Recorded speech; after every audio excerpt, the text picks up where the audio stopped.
Good evening, friends. I hope you and your family is safe and well. Last lectures, last yesterday, I gave two YouTube lectures.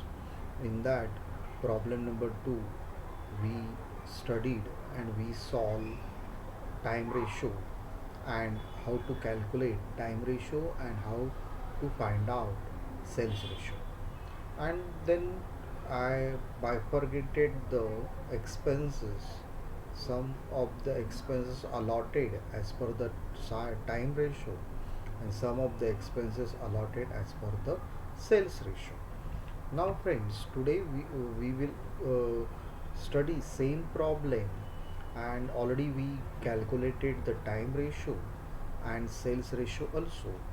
Now we will discuss about the how we will allocate our expenses in our statement of columnar form of profit and loss account that we are going to discuss.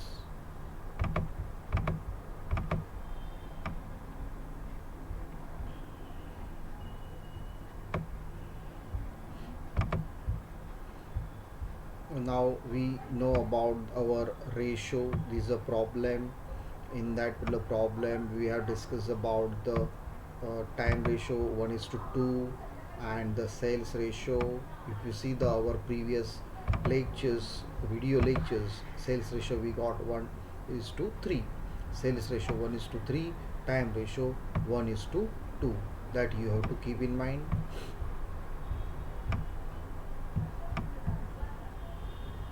Sales ratio 1 is to 3 and time ratio 1 is to 2. Now we will allocate our expenses. For that purpose I prepare statement of the profit and loss of Gavaskar Limited for the year ended 31st December 2020. Particulars column, then basis of allocation, calculation how we calculate in pre-incorporation, post-incorporation, how we will allocate, that we have discussed. Now gross profit. Gross profit always allocate on the basis of sale. Now how we will calculate? It is amount of gross profit in our problem. They are provided 1,70,500. So we will write here total amount is 1,70,500.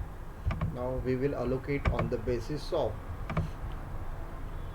sales ratio. So how we will allocate?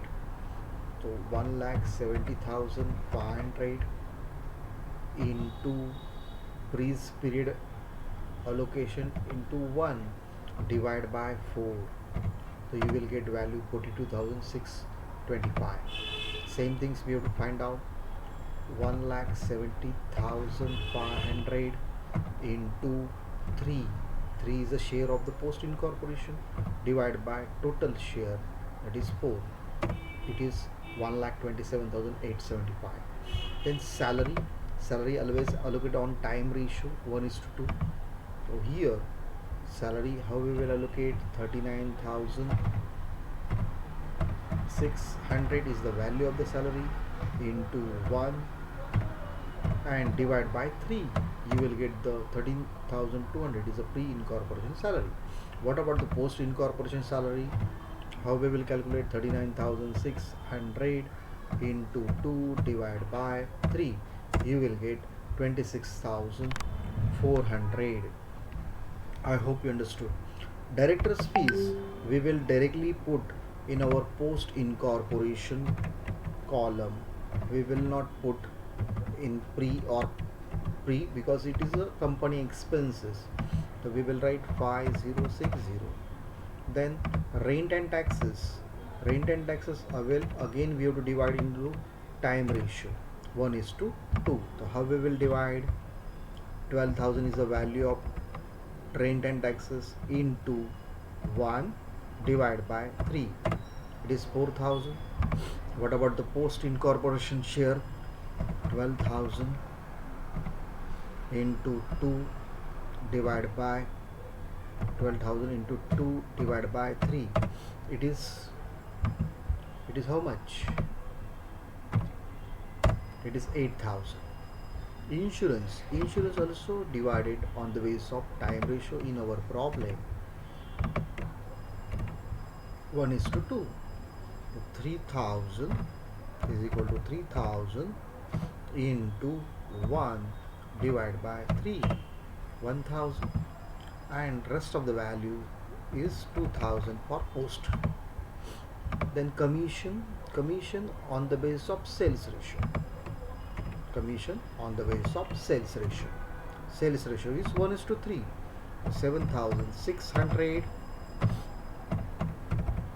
into 1 divided by 4, 1900. Then again 7600 into 3 divided by 4, it is 5700. Advertisement expenses also allocated on the basis of sales ratio is equal to 4500 into 1 divided by 4, 1125.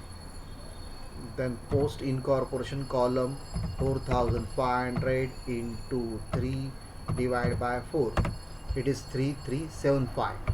Discount also allocated on the basis of the sales ratio. So here 3700 into 1 divided by 4, 925. Then 3700 into 3 divided by 4, it is 2775. Carriage also allocated on the basis of sales ratio. Here 2800 into 1 divided by 4, it is 700. And what about the post incorporation columns? 2800 into 3 divided by 4, that is 2100. Office expenses allocated on the basis of time ratio. 8000 into 1 divided by 3, it is 2666 point. So we will put here 2667. Rounded we rounded to the value. Then here post incorporation column 8000 into 2 divided by 3, it is 5333. We got the values 5333. Then bank charges that we will do